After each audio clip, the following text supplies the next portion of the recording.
नमस्कार, times of Swaraj में आप सबों का स्वागत है और मैं हूं संतोष सिंह।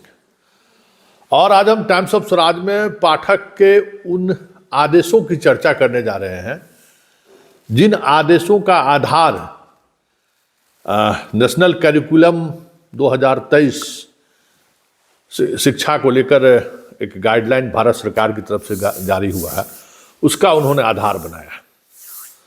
और उस आधार के तहत अब प्राथमिक विद्यालय में 7 घंटा 15 मिनट, मतलब 7 घंटा से ज़्यादा, और 7वें से ऊपर 8वें से लेकर 12th तक के लिए 8 घंटा 8.5 घंटा का समय निर्धारित हुआ है। और अब उसी के अनुसार आपको स्कूल करना है और 220 दिन आपका कार्य दिवस रहेगा।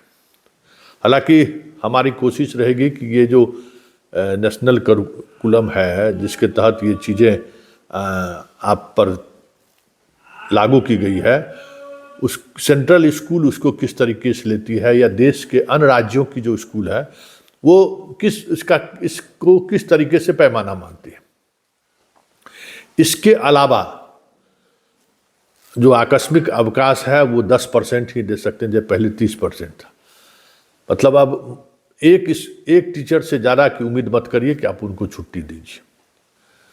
पढ़ाने के लिए जो चीज़ें दर्शाई गई है वो सारी चीज़ें आप तक पहुंचा दी गई है। अटेंडेंस कैसे बनाना है वो भी आपको बता दिया गया है। किस तरीके से छात्रों का क्लास चलेगा ये भी ऊपर से ही बता दिया गया है। क्लास टीचर नहीं होंगे, ये भी फार्मूला लागू किया गया है। हर दिन हर क्लास में अलग अलग टीचर आएंगे, ये भी एक नया प्रयोग है। इसी तरीके से हर सब्जेक्ट के टीचर एक से अधिक हो चाहे नहीं हो, जो भी हैं उन्हें सभी विषय पढ़ाने होंगे। ये सारे प्रयोग प्राथमिक विद्यालय में है और उच्च विद्यालय में जो पहले से चला आ रहा है उस पर ज़्यादा फोकस करने की बात है, प्रैक्टिकल पर ज़्यादा जोर देना है। ये सारी बातें ऐसी बातें हैं जो ये बिहार में बंद कमरे में, एसी वाले कमरे में बैठकर आप इस तरीके का निर्णय ले सकते हैं। और ये निर्णय पूरी तौर पर कुछ उसी तरीके से लग भी रहा है। बिहार के अधिकांश स्कूलों में इस तरीके का इंफ्रास्ट्रक्चर नहीं है जिस इंफ्रास्ट्रक्चर के तहत ये जो नेशनल करिकुलम है वो लागू कर सके। लेकिन खैर आपने लागू कर दिया।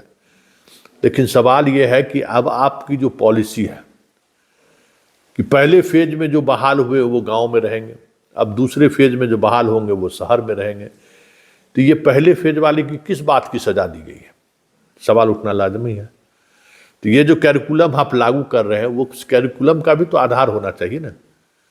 कैसे शिक्षकों को हम व्यवस्थित तरीके से पोस्टिंग में वो ख्याल रखा जाए जिस वजह से चीज़ें बदली, तो उस पर हार्ड एंड फास्ट रही।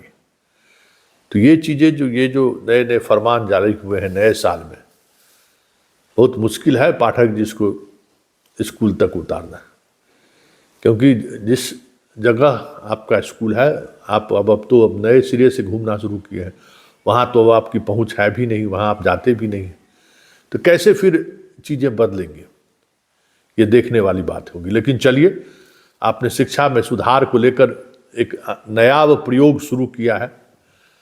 वो प्रयोग किस हद तक सफल होता है ये तो आने वाला वक्त बताएगा। लेकिन इतना जरूर है कि आप शिक्षक को भले ही 8.5 घंटा रहे चाहे नहीं रहे, स्कूल जाने पर मजबूर आपने जरूर कर दिया है। छात्र भी अब स्कूल जा रहे हैं और ये पाठक रहे या ना रहे फिर भी बना रहे, इसके लिए कोई ना कोई मैकेनिज्म बनाने की जरूरत है। उस पर कितना काम इस नए वर्ष पर होता है ये देखने वाली बात होगी। लेकिन भाई जो नेशनल करिकुलम है जरा इसका आप लोग भी अध्ययन कीजिए कि क्या है और इसका कितना पालन अन्य राज्य और केंद्रीय विद्यालय करता है।